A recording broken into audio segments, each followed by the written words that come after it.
男嘉宾小宋，22岁，来自辽宁，是一名学生；女嘉宾瑶瑶，23岁，来自宁夏，也是一名学生。来，有请两位，有请。欢迎两位哈，主持人好。应该现在还在读书对吧？对。啊，大学同学。同班同学。翻过人家的包？算吧。什么情况下翻的？翻出些什么东西来呀？就是我也不是故意的那种，我也不是偷鸡摸狗的人，然后就是就是有无意翻包哈。就是有一次放寒假的时候，然后他就是快开学了嘛，他想和他朋友聚一下，然后我就不怎么喜欢那个朋友，他就怕我生气不让他去，骗我跟我说他和他父母去的。开学之后我们俩就去那个咖啡厅，他就去厕所了，我就看包敞开了，我寻思帮他收拾一下，有一个钱包里边就有个小纸单，我就好奇嘛，我就想看看他买啥了，没准给他报销一下，还能让他开心一下子啊。然后这张小纸单我这一看我就傻了，你知道是什么吧？就是他们当地的一个小酒吧的一个酒水的那个吃饭的消费清单。这有什么傻的呢？人家还不能去酒吧。那你想想，他跟我说他和他父母去，我觉得一个父母，你怎么知道那天他跟他父母在一起呢？他说他和他父母去，也就是说那日子你记下来了啊，你居然没那说你是无心的哈。行，然后我就是怕误会他，我还给他妈妈打电话了。我说什么呢？我说阿姨，开学前几天瑶瑶说您带她吃饭去了，然后他妈说不知道啊。那我一看，那这就骗我了吗？是不是？我觉得特别不可理喻。当然了，因为她不同意和闺蜜出去，那就是个闺蜜，不是朋友。反正也是骗啊。然后那天我在咖啡厅，我从卫生间回来，我从背后我就看见她偷偷摸摸的在那找东西，我就过去，我就看见她在那翻我包，我就抢过来，他当着那么多人，把单子摔到桌子上，让我给他解释清楚。我就说这么多人你不嫌丢人吗？然后他说丢什么人？你骗我不嫌丢人吗？就这么说我。抢包就是做贼心虚嘛，他就是骗我了，你说是不是，主持人？他就翻我包，他还不承认是翻我的包，还说给我整理包，然后就这么一个小事儿，还给我妈打电话，就把我妈也扯进来。那我不是怕误会你，我不得跟您母亲核对一下吗？是不是？这么小事你给我妈打电话，我妈就觉得我怎么拿她和我爸当借口骗她，然后不应该这样，还把我训了一顿。这就是实事吗？是不是？他就是拿他妈妈当借口，然后就是骗我了。手机你也常看是吧？咱不是偷鸡摸狗的人咱大大方方的看，对，是吧？手机都不光是看我手机只要我跟他在一起，一定在他那儿。朋友来微信也不能回，他也不告诉我，他就觉得我有事儿。这个你在手机里都发现了一些什么呀？刚开始就是拿着手机嘛，然后他的手机里边其实还有就是一个私密相册。当时我和他谈恋爱不久，然后我就想知道这个私密相册里边都有什么，是吧？那你都和我谈恋爱了，那你就给我看看呗。他说你别看，我怕你生气。我说哎，我不能生气，多大点事儿嘛，这有什么可生气的？然后他才给我看的，结果他就想感化我。结果我一看那里边全是他和他前任的照片。什么全是？不就那2、3张，其他都是截图。那我分手了也，那留2张照片怎么了？不犯法吧？那你看你都知道分手了，分手那就彻彻底底，那你就删了呗。你说留它干啥？那我微信呀、电话也不都你看着我都删了吗？我留2张照片咋了？那微信、电话都删了，照片就删不了。哎，你看到那照片，你心里什么感受啊，兄弟？慌张。慌张什么呀？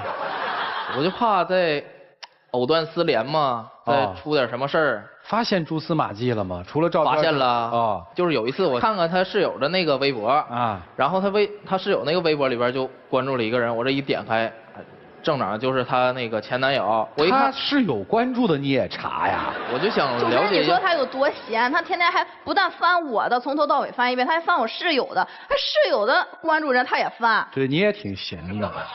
然后那我就看见他这个。那个他前男友的微博了，他里边就是还存了好多那个关于和我女朋友的照片，我就觉得这男朋友也有问题。那你没找他男朋友谈谈？我让我女朋友找他去了。你找了？他不让我跟人联系，然后这会儿因为这个事又让我跟人联系，人都已经有女朋友了。我说我俩压根都不可能是，再说都分那么长时间了，就2张照片，他想管我，我也就让他管了。那还要管人家，你说管得着吗？那是。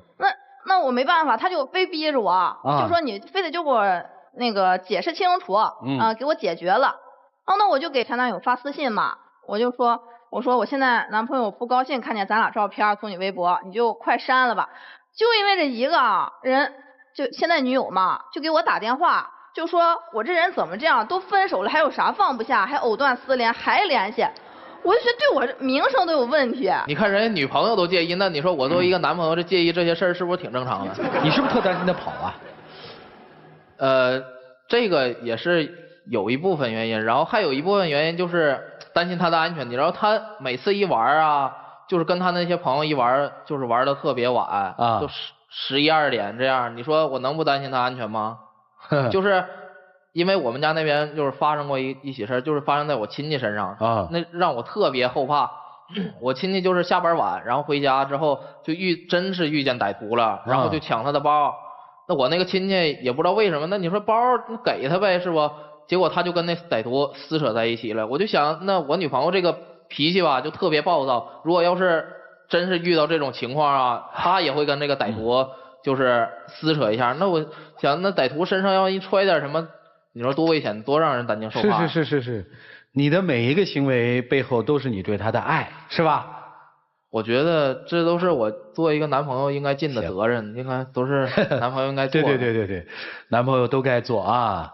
管手机、翻包包、打电话。不是啊，你不能这么说我。那你我说的哪件事你没做呀？我是做了，那都是有原因的呀。这问题，我跟你说，他这么做，他做这么多，管我查我，都是因为他自己心里有阴影，他前女友阴影他过不去，所以他现在反过来这么查我，这么对我。前女友怎么了？就是我之前谈的一个女朋友，然后那时候是初恋，我就是一心对人家好，特别放任她，就她说去哪儿呢去哪儿，她想干什么就干什么。结果没成想跟着别人在一起了，跟我分手了，那我也不能在一个地方绊倒2回啊。那既然交这个女朋友，我就想好好珍惜她，然后听明白了，就不想重蹈覆辙，一朝被蛇咬，10年怕井绳。你这样压根儿也不是珍惜我。嘿嘿，这里面还有心理动因，你看啊，因为他受了前任的伤，所以现在这样。我问你吧，他应该对你很好是吧？要不然怎么还会在一起呢？让你回答吧，他对你怎么好？因为从他自身方面来说，他有才华，有才啊。再就平时生活细节上，我本来就特别注重细节，他在细节上就改变了特别多，就从刚开始在一起一直到现在啊。都哪些细节你说说？就我俩没在一起多久嘛，冬天上课，那教室可冷了，就一大早就上课，我不是困嘛，然后我就趴桌子上睡。他本来穿的就少，然后他就把外套给我披，然后就自己感冒，我倒是没啥事儿，这些那都是小事儿。再还有就是跨年，那他也没有多少钱，然后他就攒钱给我买了一个就我半个身子高的哆啦 A 梦，因为我喜欢哆啦 A 梦，里面99个硬币，在上面还有一些东西，然后还写的那个想对我说的话，真的就细节方面就可让人感动了。我也不想因为这一方面而把他整个人就说的是不好的，我就想让他在这方面能有所改变，其他我俩我觉得真的挺好。只要他放心你，主要是吧，他那个异性朋友真是太多了。刚开始我不知道这些事儿，因为我俩家不在一块儿嘛，然后刚处的时候就开学了嘛，刚处了就开学了，然后等他放假回家的时候。结果就那个狐狸尾巴就渐渐露出来了，他那些朋友就是老找他，就我知道就有2个异性追求者。去年7夕的时候，然后那我既然陪不了他，我就觉得挺对不住他，然后他就说想出去开心一下，想和朋友出去玩。我想那你出去玩那就出去玩吧，那我就给你自由是不是？结果他给我捧回一个花来，你说太让我失望了。那玫瑰花又不是单独人送给我的，我出去只是和好多朋友一起玩，我也没有单独约会呀。再说了，那情人节满大街都是卖玫瑰花，一个玫瑰花能说明什么？不是，那根本就不是满大街能买着，绝对是私人定制。你知道我怎么知道吗？就是当天他回家，然后就是晚上了嘛，我就想跟他说一些情话嘛，我就跟他视频了。他平时跟我视频的时候就是挺放松自然的，结果那天他就死坐在床上不动。我说你咋了？是不是不舒服啊？他说没有，挺好的。我说你是在家呢不？我看坐床上。他说啊，我是在家呢。我说那你让我看看，你给我照照你家怎么样？结果他就照的时候，我就发现墙角一个小角落就一捧玫瑰花，那上面还有卡片什么一生一世什么的。么卡片？你眼神咋那么好呀？那么远啊，视个频都能看见，还卡片，还一生一世，这都是你自己胡编的。问一句啊，学什么专业的？刑侦吗？声乐。学声乐啊？哎呦喂，这个有才是吧？这个主要是我这个能力吧，其实是跟他在一起的时候练就的。啊，而且他也喜欢看那些刑侦的电视剧，我就看看就偶尔学一些小技巧啊，这没什么，我觉得。看看他有什么才华，声乐是唱歌是吧？唱两嗓子听一听。行，那我就唱一首杨宗纬的《空白格》。其实很简单，其实很自然，两个人的爱由两人分担。其实并不难，是你太悲观，隔着一道墙不跟谁分享，不想让你为难，你不再需要给我个答案。唱得不错，好，谢谢老师。嗨，这都给我整的有点啊，一下姑娘有才是吧？啊，他每次都这么哄我，这么感动我，就好的心平气和。这感动吗？我觉得感动，我就喜欢他。行吧，你喜欢他，你来我们这儿干嘛呢？我就想让他有所改变，能听那个主持人和评委老师说一些话，让他有所改变。行吧，姑娘的愿望是让他改变啊！来，一起进入丘比特问卷。男孩子，我是极端的不能认同。你把所有认为你过分的事情，都认为是很正常的。你不止一次的在把你很过分的事情美化成为大伙儿都这么做，这有什么大不了的？不是，我刚开始不这样。你刚开始不这样，是你自己没有觉察到。你也许可能以为这叫深情，但是我实在是不能接受。而且我还是觉得这位姑娘，如果你能接受她的这种很过分的需求的话，就证明你的潜意识里也对于她的这种过分的举动你是挺迎合的。因为这种举动能够彰显出这个男人对于你的关注、控制，他能凸显在你所有接触的异性男性朋友当中对于你更多的关注，所以他的这种方式一定迎合了你的潜意识里的某些东西。而且你刚才说你还喜欢他，喜欢他的才华，就是你的内心中对他的那种那种感觉、那种欣赏，完全是由心而。就好像没有什么太多做作，所以我觉得你是潜意识里的东西。好，谢谢阿蒙老师啊。恋爱是什么？恋爱是让自己发现自己的过程。在恋爱当中是一种亲密的关系。其实你今天的这种不安全感也好，还是你今天接受到这么一个男人继续相恋也好，其实也体现出你自己是一个怎样的人。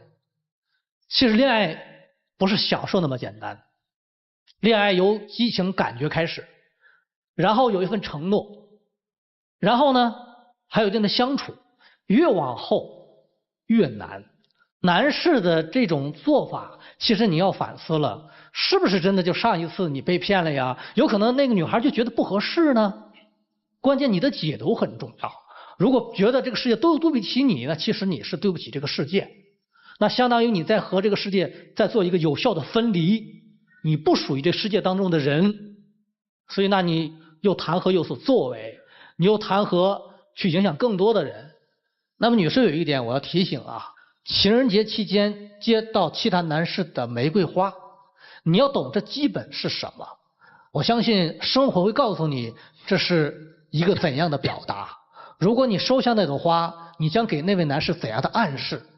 所以有的时候他的怀疑也不是没有理由的，所以你也在给他制造这样一种恐慌，这也是你在生活当中细节没有注意的部分。另外一个，其实你在讨厌他这种怀疑，但是你也步步的向后去让步，让他在怀疑当中找到了一种价值感和存在感。他觉得我的怀疑，最后我发现我控制了你。那么这样的话呢，其实你也给他配合。所以有的时候你觉得他那种方式让你难受了，但是别忘了，你也是助纣为虐的配角，所以你的配角也让他有了成就感。所以这样的话也意味着你没有把这个问题处理好，虽然是他的问题。所以我还是在想，别人的问题其实是一面镜子，体现出我应该怎么办。所以问题不是问题，如何应对才是问题。谢谢于老师啊。恋爱是一种自我成长的过程。来，涂老师，如果要问一个人说是深情更重要还是自由更重要，很多人都会回答一定是自由。但事实上你是选择了深情的。但是你要知道，他之所以对你深情的唱歌，对你百般的温柔，其前提条件是建立在可以控制你的基础之上。如果他不能控制你，他是不会对你深情的。不相信你就试试看。你有没有发现，当每次你产生一些让他无法控制的时候，他那个时候对你的态度是烦躁、不安、暴躁，还是深情呢？暴躁。只有你乖乖听话的时候，他才会唱歌给你听。你要是不老实，还想有歌听，连自由都没了，你觉得呢？但恰恰是很多女生就是陷入在这样的温柔陷阱当中，慢慢的就丧失了自己的自由。你说呢？所以你该觉醒过来。唱歌好听的男生多了去了，难道为了这一阵歌声，我们就连自己的自由都不要了吗？就要被别人控制吗？那歌声像有魔力一样，一唱你就能安静吗？还有我想告诉这个男生，可以关得住一个人，但是没办法关注他的心，这谁都懂。但是很多人还每天在这个婚姻当中干蠢事儿。你明明知道要让一个人牵挂自己，心里面有自己，唯一的方式只有一种，就是对他好。对他好，对方才会内心产生一种依赖、愧疚、依依不舍。但是如果你要控制他，非但他不会黏着你，反倒他会产生反抗的心理。好，你刚才说，其实我对他挺好的，你对他哪儿好了？我刚才已经说了，你对他的好是有前提条件的，是他乖乖的听话。他如果不乖乖的听话，一旦要是做出了一些他喜欢做而你不喜欢的时候，你对他是什么态度？你这叫对他好吗？你所有对他的好的前提条件是我喜欢的你做，我就对你好，是吧？我不喜欢的你要是干了，我就对你不好，这叫对他好吗？这不叫对他好吧？他又不是宠物，他又不是你的孩子，即便是孩子也有违逆你的时候。真正爱一个人是希望他快乐吧？当然那种所谓接受玫瑰花那种事儿我是不赞同的，但是类似于禁锢别人的自由，翻别人的微信，翻别人的其他的一些私有信息，这叫对别人好吗？你摸着你的良心想一想，如果爱需要包容的话，那就是他如果干出了一些违背于自己的意愿，自己看不下去的时候，我依然能够容忍，我依然能够咬着后槽牙，把指甲夹在这肉缝里面，我依然能够去包容他。我认为这叫真正的对他好，因为忍了你自己所忍，成全了他的好，我觉得这叫好。什么都顺着你的心思来，那就叫好。那你只不过是对自己好，爱自己。所以你刚才唱歌唱着唱着把自己唱哭了，你是自己把自己给感动了，兄弟。真正的男人，真正强大的男人，他是不会害怕自己所爱的人在下一刻有可能做出对自己的不利的事情，即便有，我也有能力去承受。就你们目前的行为来看，这个男人有点走火入魔，此刻你需要暂时的逃离。就这样。做一个小小的提示，底线是什么？人都有个底线吧。如果是认真谈恋爱，有更多的考虑和打算，请想一想他现在做的到底是什么。你也认真想一想，你对他做的到底是什么？过分了，有点过分。想清楚了，女生人生要有自己的决定和选择。当然，这个决定和选择你们自己做吧。你要还认为你是对的，哎，那你就接着还是唱歌吧。一起进入黄金60秒。那个宝宝，其实之前这样，我现在也觉得不对了，因为我听了这几个导师跟我说的这些话，我突然就想到了一个词，就是一个尊重。我之前就是一直没有尊重你，以后我会更加尊重你，希望你看我的表现，然后不要和我分手。在一起1年多，可能咱俩的方式真的有问题，我没办法那么快相信你。那天之后的我们都开始别哭，多大的事儿嘛。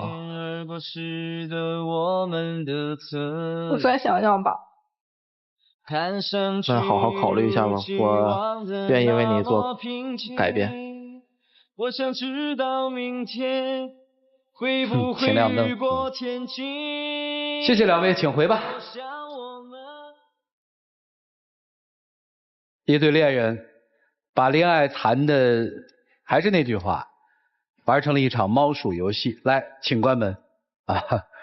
在追逐的过程当中，我相信两个人可能都会得到各自所想要的那些快感，所以最后的结局是什么，还真的不好判断，因为人生是他们的，我们的老师做的只是从另外一个角度帮他们去做一些解读。接下来我们来看看这对情侣他们自己的选择是什么，请开。 Forever love, forever love， 我只想用我这一辈子去爱你。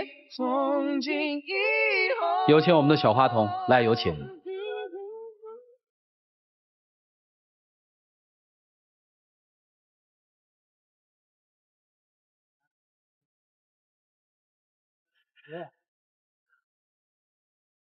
好了，我们来见证这对恋人的浪漫时刻吧。各位，请见证。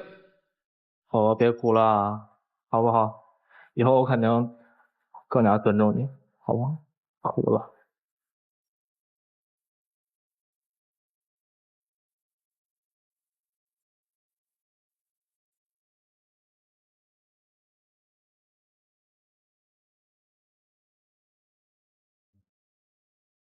哎，请亮灯。装了哭房。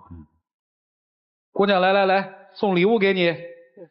广告语叫“要保湿，易背诗”。我再读下一句啊，要深情，诗自有。深情是过程，什么是关键呢？自己想想啊。好好的啊。谢谢老师。